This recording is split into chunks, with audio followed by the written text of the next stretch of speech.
हमारा universe element से भरा हुआ है जो मैटर के बेसिक बिल्डिंग ब्लॉक्स हैं।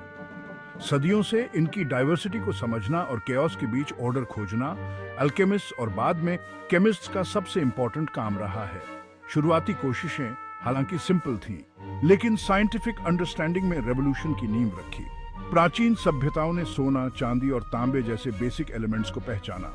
उनके प्रॉपर्टीज इजीली ऑब्जर्वेबल और अलग-अलग होने के कारण उनकी अर्ली आइडेंटिफिकेशन हुई। फिर भी इन बिल्डिंग ब्लॉक्स की पूरी समझ इलूसिव रही।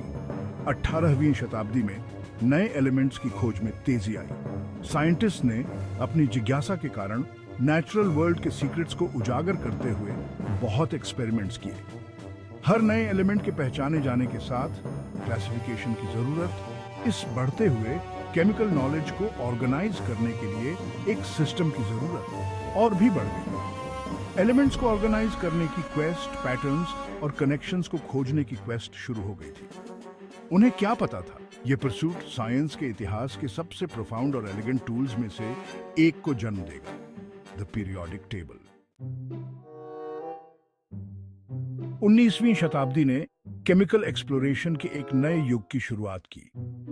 साइंटिस्ट ने और अधिक सोफिस्टिकेटेड टूल्स और टेक्निक्स के साथ अभूतपूर्व दर से एलिमेंट्स की खोज की। नई इंफॉर्मेशन के इस इन्फ्लक्स ने बढ़ती कॉम्प्लेक्सिटी के बीच ऑर्डर खोजने की इच्छा को और बढ़ा दिया। इस अर्ली पीरियड में दो नाम सबसे अलग दिखाई देते हैं, जोहान वोल्फगांग ड्यूबराइनर और जॉन न्यूलैंड्स। ड्यूबराइनर, एक जर्मन केमिस्ट, ने 3 एलिमेंट्स के ग्रुप्स में इंट्रीगिंग पैटर्न्स देखे जिन्हें उन्होंने ट्रायड्स कहा। उन्होंने देखा कि प्रत्येक ट्रायड में मिडिल एलिमेंट का एटॉमिक वेट लगभग अन्य 2 एलिमेंट्स के एवरेज के बराबर था। इसके अलावा प्रत्येक ट्रायड के एलिमेंट्स में समान केमिकल प्रॉपर्टीज थे। न्यूलैंड्स, एक इंग्लिश केमिस्ट, ने लॉ ऑफ ऑक्टेव्स प्रस्तावित किया। उन्होंने ज्ञात एलिमेंट्स को बढ़ते हुए एटॉमिक वेट के क्रम में व्यवस्थित किया और देखा कि प्रत्येक 8वां एलिमेंट समान गुणों को प्रदर्शित करता है, बिल्कुल म्यूजिकल ऑक्टेव्स की तरह। हालांकि उनके थ्योरी की लिमिटेशंस थीं, लेकिन इसने एक डीपर अंडरलाइंग ऑर्डर की ओर इशारा किया। ब्रेक थ्रू के लिए स्टेज तैयार था। डिमिट्री मेंडलीव, एक रशियन केमिस्ट जिन्होंने केमिस्ट्री के लैंडस्केप को हमेशा के लिए बदल दिया। अपने प्रेडिसेसर्स के काम पर आगे बढ़ते हुए मेंडलीव की जीनियस न केवल नोन को ऑर्गेनाइज करने में थी, बल्कि अननोन की भविष्यवाणी करने में थी। 1869 में मेंडलीव ने अपनी पीरियोडिक टेबल का अनावरण किया, एक रेवोल्यूशनरी सिस्टम जिसने एलिमेंट्स को बढ़ते हुए एटॉमिक वेट के आधार पर और सबसे महत्वपूर्ण बात, उनके रिकरिंग केमिकल प्रॉपर्टीज के आधार पर व्यवस्थित किया। यह पीरियोडिक रिकरेंस या पीरियोडिसिटी उनकी टेबल की आधारशिला बनी। जिस चीज ने मेंडलीव्स टेबल को वास्तव में अलग बनाया वह थी इसकी प्रेडिक्टिव पावर। उन्होंने अपनी टेबल में गैप्स को बोल्डली छोड़ दिया और अभी तक अनडिस्कवर्ड एलिमेंट्स के एग्जिस्टेंस की परिकल्पना की।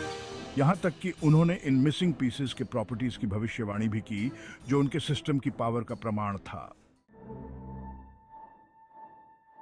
हालांकि मेंडलीव की टेबल एक ट्रायम्फ थी, फिर भी कुछ इनकंसिस्टेंसीज बनी रहीं। एलिमेंट्स हमेशा एटॉमिक वेट के हिसाब से परफेक्टली अलाइन नहीं होते थे। इन डिस्क्रेपेंसीज का कारण 20वीं शताब्दी की शुरुआत और हेनरी मोजली के ग्राउंड ब्रेकिंग वर्क तक एक रहस्य बना रहा। मोजली, एक ब्रिलियंट इंग्लिश फिजिसिस्ट, ने न्यूली डिस्कवर्ड एक्स-रे टेक्निक्स का उपयोग करते हुए एटम्स पर हाई एनर्जी रेज से बमबारी की।